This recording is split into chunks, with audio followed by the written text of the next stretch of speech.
Hello friend, আমি শম্পা চলে এসেছি আপনাদের সকলের কাছে আরও একবার ইউটিউব আমার চ্যানেল নিয়ে, শম্পা স্টুডিও ইউটিউব ব্লগ। আশা করি আপনারা সকলে ভালো আছেন, সুস্থ আছেন। বাট আমি ভালো নেই, কারণ রিসেন্ট আমার হাত থেকে ফোনটা ভেঙে যায়, তো সারিয়ে নিয়ে এসেছি। তো সারাতেই 2000 টাকা নিয়েছে। বাট সেই ভিডিওগুলো করছি, আবছা অস্পষ্টভাবে আসছে।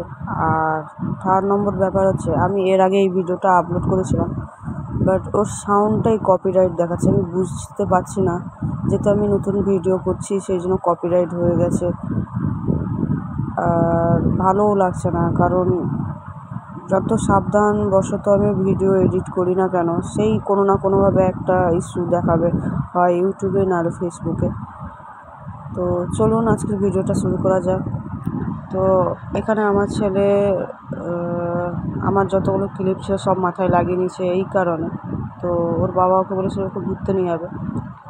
তো আমাকে অনেকবার জামা চেয়েছিলো। আমি বলছি, তো যখন যাবো তার ঠিক আগে তুমি জামা পরে বেরাবে, নাহলে তুমি নোংরা করে দেবে। বাট বাচ্চা তো অনেকবার চাইছিলো, আমি যখন দিইনি তখন আমার ক্লিপগুলো মাথায় সেটা সাজিয়ে নেয়। তো ওই সময় একটা ছোটো ভিডিও করে নিই, এবং তার কিছুক্ষণ পরে আমরা বেরিয়ে পড়ি শৌলা ব্রিজে গিয়ে সেখানে বসি, এবং কিছুক্ষণ বসার পরে আইসক্রিম কিনে খাই। যখন সন্ধ্যা হয়ে এলাম তখন দেখলাম যে মেঘটা চমকাচ্ছে।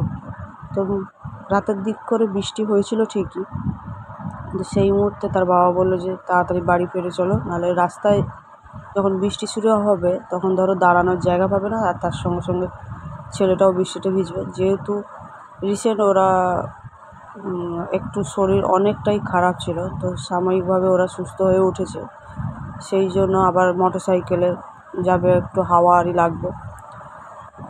সেই জন্য ওর বাবা বলছিল যে বাড়ি তাড়াতাড়ি ফিরলে ভালো হয়। মেয়েটাও যাবে বলছিল, বাট ওর দিদা ওকে দোকান নিয়ে যায়, সেই জন্য আর মেয়েটাকে নিয়ে যাওয়া হয়নি, আর মেয়েটাও সঙ্গে যেত।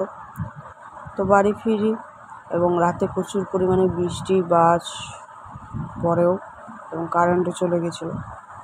তো পরের দিন সকালবেলা আমার ভাইকে তার দোকানের একজন কাস্টমার ফোন করে বলে যে বাবু, আমি মাছ নিয়ে এসেছি, আমি মার্কেট যাচ্ছি কিছু মাছ দিতে, তো আমি যখন যাব ফোন করবো, তুমি বেরিয়ে এসে নিয়ে নেবে।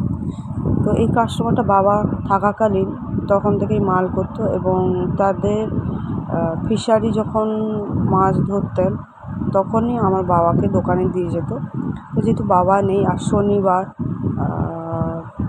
তো বাড়িতে রাস্তায় এসে দিয়ে গেছে, আমার বাড়ি গিয়ে নিয়েছে। তো এখানে দেখলাম অনেক বাগদা পাঠিয়েছে।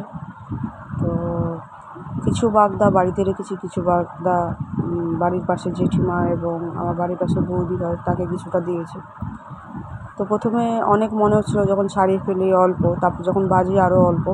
তো আমার ভাই বলছিল মালাইকারি খাবে, মা আমি বলছিলাম কষা করবো। তো মা বলেছিল যে চিংড়ি মাছ আছে, তো একদিন মালাইকারি করো একদিন কষা করো। বা যখন রান্না করি তখন দেখি অনেকটা কম ছিল, সেই জন্য আমি একবারে মালাইকারি করে নিয়েছি।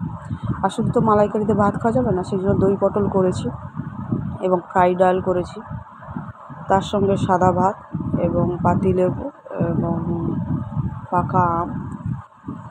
তো এইটাই হলো যে আজকের আমাদের মেনু। তো চলুন,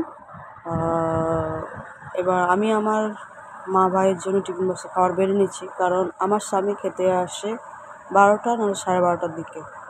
তো ও খেয়ে যাওয়ার পরে আমি বাচ্চাকে খেতে দিয়ে ওদের খাবার বেড়ে দিই, তারপরে আমি খেতে বসি। কারণ আমার ভাই আসে কখন 1টা, কখন 1:30, কখন 2টো, 2:30 এরকম হয়ে যায়। ও তার দোকানের কাস্টমার ছেড়ে আস্তে আস্তে দেরি হয়ে যায়। তো আমি ওর ভাতটা বেড়ে দিচ্ছি।